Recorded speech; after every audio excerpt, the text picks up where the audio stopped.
So for this movement, we're going to use our Z stretch position. If we wanted to use our couch stretch, we can come up to a bench, or we can put our foot up back into here, but we're going to use the Z stretch for this position here, okay?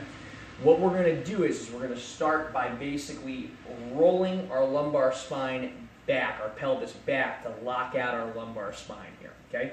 The next thing that we're going to do is we're going to translate forward, keeping that position as far as we can until we start to feel a stretch down either the front of the thigh or into our abdomen. Mike, do you feel that stretch right there? Yep. Okay. So now we're going to start our 2-minute clock, okay? While we hold this stretch, there's a few things that we want to make sure that we're paying attention to.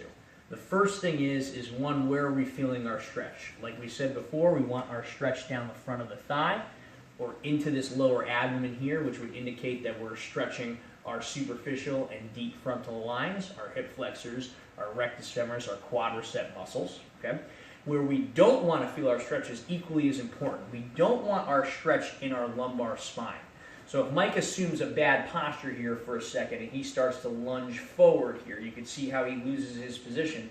Now he's no longer getting his hip extension from his hip. He's getting his hip extension from his lumbar spine.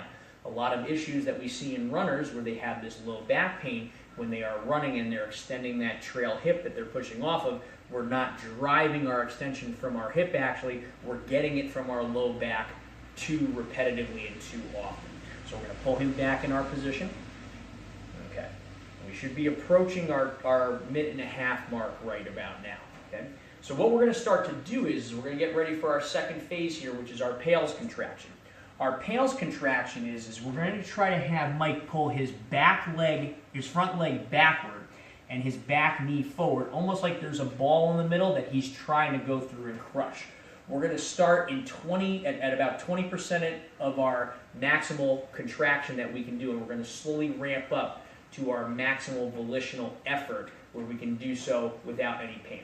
So Mike, we're going to start to pinch back at about 20%. We're going to ramp it up to about 40% now. You can see he's maintaining his posture. Let's go to 60.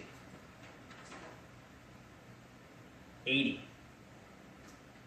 Max safe hold. We're going to hold it here for 10 seconds. Holding that position, he's keeping this engaged, he's keeping this back.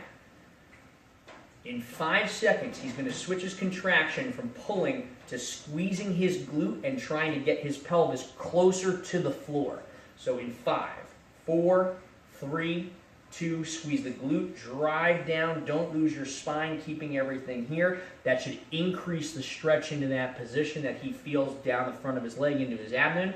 We're going to hold for 5 seconds. 4, 3, 2, he's going to relax in this position here. And now we're going to hold for another 2 minutes. We're going to repeat this cycle, 2-minute hold in the new stretch, 10 to 15 second PAIL's contraction trying to squeeze that ball, 10 to 15 second rails contraction trying to squeeze that glute and drive that pelvis down to the floor. You're going to do that 2 to 3 times or until you can no longer gain new range of motion without compensating